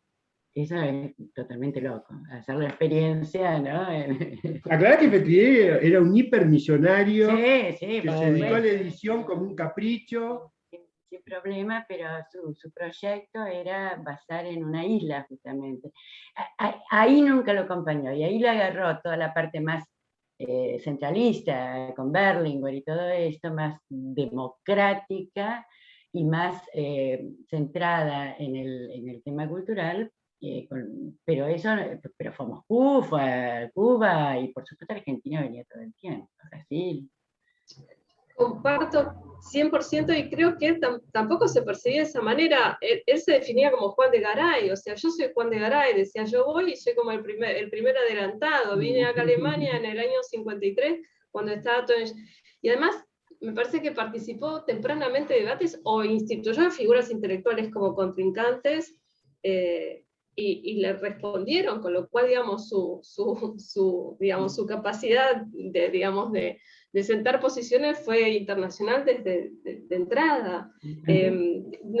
O sea, es una persona que participó de la gestación de UN desde el principio, digo, de casualidad le toca participar, esto me lo contó, digamos, de cuando le pide ir a tener una entrevista con Bill en el viaje del 47-48, Bill le reprograma la entrevista y dice, porque tengo una entrevista con una pareja de alemanes que quiere venir a verme y podría venir en otro momento, y él dice, no, ya tengo ticket para ir para ahí, no puedo ir. Dice, bueno, entonces lo voy a tener que recibir si no le molesta. Y bueno, y Maldonado participa en la primera entrevista que tienen Otto Eicher, Inge Skoll con Bill para proponerle hacer la escuela de UN. Y hablan en francés para que él pudiera incorporarse a la charla. O sea, entonces difícilmente se sintiera un latinoamericano periférico y colonizado. Es difícil pensarlo de esa manera. Claro, claro. Efectivamente. Bueno, hay para mucho, ¿no? ¿Se escucha? Porque Sí, se estoy escucha. en el... Ah, bien. No, quiero aprovechar que cortó el semáforo, porque si no, cada vez que pasa un colectivo acá en el bar es imposible. No, a mí me encantó el texto. También, como decían ahí, coincido en que la introducción es fundamental. La selección es muy, muy linda. Esa heterogeneidad. Digo esto repensando la actividad que venimos llevando en el laboratorio, y esta idea de dónde posicionarse o dónde ubicarse muchas veces, como decían ahí, dentro de un panorama, si se quiere, más, yo no diría solo nacional o de Quilmes, sino también sudamericano, si se quiere, cuando hablamos de ciencia o de tecnología desde una perspectiva social o histórica. Me parece muy interesante la reivindicación que hace Tomás Maldonado de la historia misma, ¿no? Como el método historiográfico como uno de los más interesantes de cómo se acerca a los objetos, ¿no? Justamente, tal vez, pensando que ahí no hay una filosofía o ¿no? Va directamente a la técnica inmediata, no se para, digamos, de una reflexión filosófica, que creo que lo que está pasando mucho en este momento de lo que se está produciendo, y con Ceci lo estamos observando, digamos, hay mucha filosofía de la técnica dando vuelta, ¿no? Es como hay un momento heideggeriano full. Incluso se lo lee así al propio Latour, se lo lee filosóficamente, y no hay gente haciendo laboratorio, ¿no? Entonces el Latour que se cita es un Latour filosófico, justamente metafórico, que me parece muy, muy ajustada esa crítica de Maldonado. La que no me pareció, y me pareció como una lectura, es la lectura final que hace de la simetría, ¿no? Porque efectivamente Latour no plantea la simetría como una cuestión teórica, sino una cuestión metodológica. Pero escuchando tu presentación, Graciela, me di cuenta por qué lo ataca de ese modo a Latour. Es justamente porque hay todavía, en Maldonado se nota la idea del proyecto y la operación, es decir, la idea de que el sujeto hace algo con la técnica, ¿no? Algo que ya lo venimos viendo en los textos anteriores. Hay algo que lo social puede hacer con la técnica. Hay una idea de proyección, me parece que para ahí sí la epistemología de Latour y su idea de asimetría no da. O sea, los agentes humanos tenemos límites impuestos justamente por las agencias de los objetos. Y ahí lo que nunca me quedó claro en los textos de Maldonado es qué lugar le da a los objetos a su agencia, ¿no? ¿Qué poder tienen los objetos que construimos? Ahí hay un lugar que todavía me perdí en la perspectiva de Maldonado, y no sé si vos, Graciela, tenés alguna respuesta, porque me parece que es esto, ¿no? Más bien, sabemos que producen cultura, que son la cultura, pero ¿cuál es su acción, digamos, de los objetos, ¿no? ¿Hasta dónde se encuadran en proyectos, hasta dónde se encuadran en la voluntad social, ¿no? O en lo social o el marco social?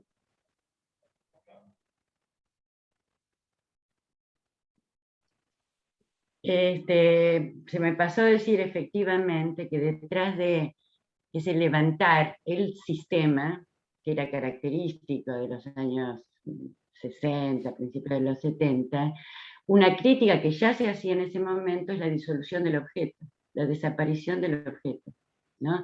En arquitectura el tema del sistema vino muy, muy de la mano de la sociología, ¿no? Todavía no del ambientalismo, que entra bastante más tarde, pero en la cual el objeto arquitectónico, o el objeto mesa, o el objeto silla, y todo eso no importaba. Y yo creo que ese es un problema en el pensamiento de Maldonado, que él mantuvo en esa defensa de la cuestión del sistema, con Ogden, etcétera, y que esto puede explicar los tres sistemas, bla, bla, bla.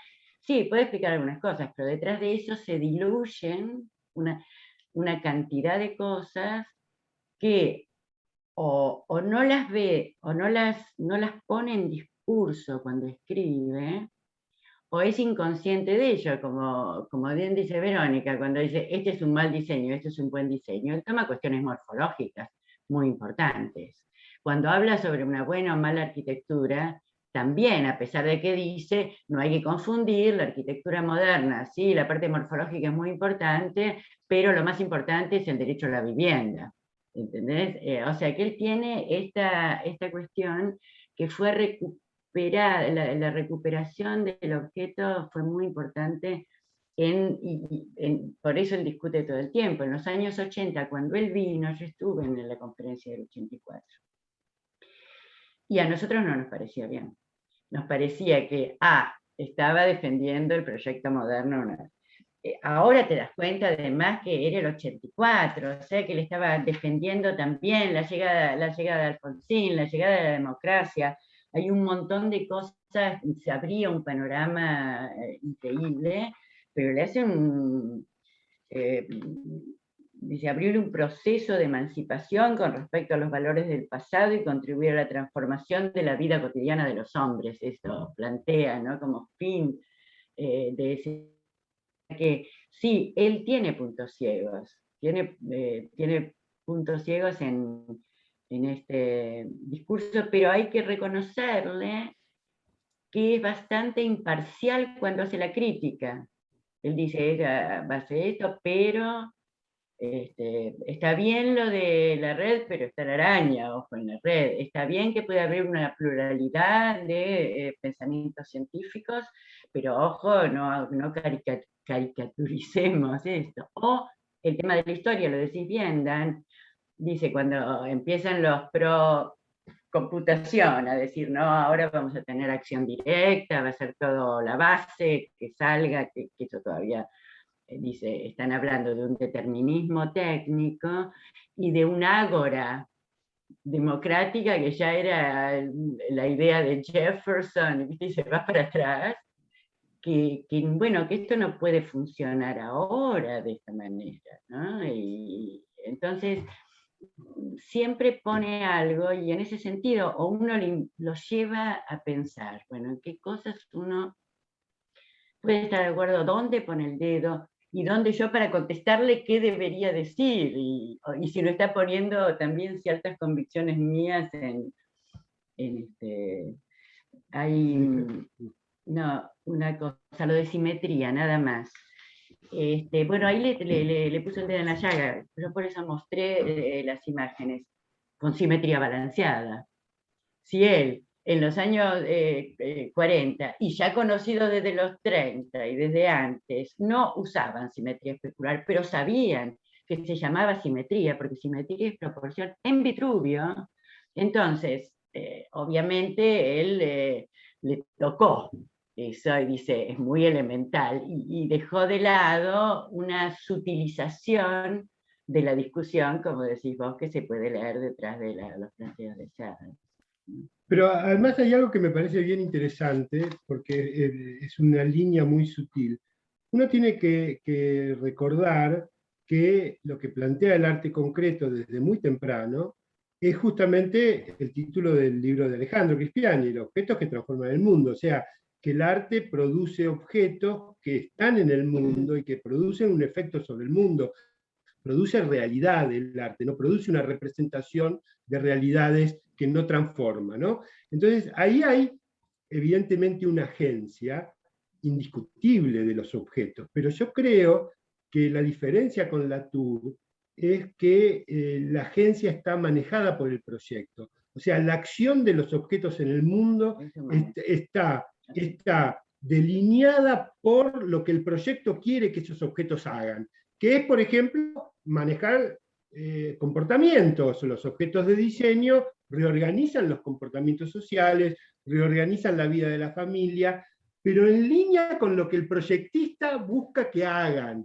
Lo que Latour va a plantear, y creo que ahí Maldonado no va a poder ver ni a entrar, es que los objetos tienen vida propia, digamos que los objetos hacen después otras cosas, y no solo lo que el proyectista creía que tenían que hacer, ¿no? Y ahí me parece que es más sutil que decir que Maldonado no cree en la agencia de los objetos, porque el arte concreto plantea la agencia de los objetos, ¿no? Sí, creo que también estaría en esa crítica de la autonomía del objeto a los Simondon, digamos, ¿no? Que no es que se desprenden los objetos y andan solos. Me parece que el tema de la mediación es importante. Pero bueno, me parece que es para seguir discutiendo, porque en algún momento cuando yo te pasé ese debate entre Brenner y Farías sobre las ciudades y la teoría de actor red para el urbanismo, el pensamiento urbano, efectivamente, y desde un punto siempre marxista, va a generar mucho ruido esta idea de simetría, porque yo creo que ahí la leyó demasiado morfológicamente Maldonado, porque es un inicio metodológico que creo que los historiadores un poco la tenemos, que es estos elementos heterogéneos de la red, humanos y no humanos, los vamos a ordenar narrativamente y va a haber asimetrías, ¿no? En algún momento va a dominar el objeto, en algún momento va a haber una decisión política, pero no está de antemano dicho por una teoría, digamos, que dice el capital domina todo y los sujetos se van a comportar de tal manera y los objetos de tal manera. Me parece que por eso la historiografía tiene mucho que decir acá, en términos de cómo trabajamos nosotros, ¿no? No vamos a decir, se va a ordenar la historia de tal manera. Exploramos más y vemos cómo se van ordenando y vemos justamente paradojas, vemos cosas que, digamos, que no están escritas o prescriptas de antemano por alguna teoría. Me parece que ese es el punto de partida, que en definitiva tiene una visión bastante política en Latour, que es Deleuze y Foucault. Me parece que desde ahí está leyendo las relaciones de poder. Cuando le toca responder a Latour esos puntos flojos, que incluso los feminismos se lo han criticado, él habla de la república de las cosas y los sujetos, ¿no? Algo así. Como dice, yo no pongo de antemano cómo va a ser la simetría, la voy a descubrir. Y el texto de Pasteur es un texto sobre el poder, de cómo el tipo se posiciona ¿no? con sus cosas y se transforma, digamos, en el actor de la red. Me parece que está bueno para seguir en próximas lecturas esa idea, porque justamente ahí Maldonado se siente más cómodo con la idea de sistema, ¿no? a Hughes y otros constructivistas sociales que el sistema le ordena mucho mejor que una red donde está indefinido de antemano los procesos.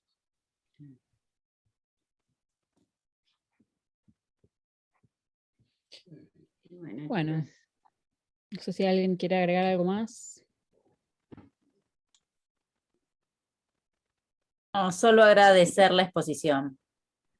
Sí, Sí, lindísimo, muchísimas gracias, Graciela. Silvestri. Muy buena, muy Graciela. buena. Gracias. Muchísimas Muchas gracias. Excelente. Y muchas La verdad gracias. que Fue muy un bueno. grupo bárbaro. Chao, chicos. Y Nos qué vemos bueno la ver a próxima. Bea.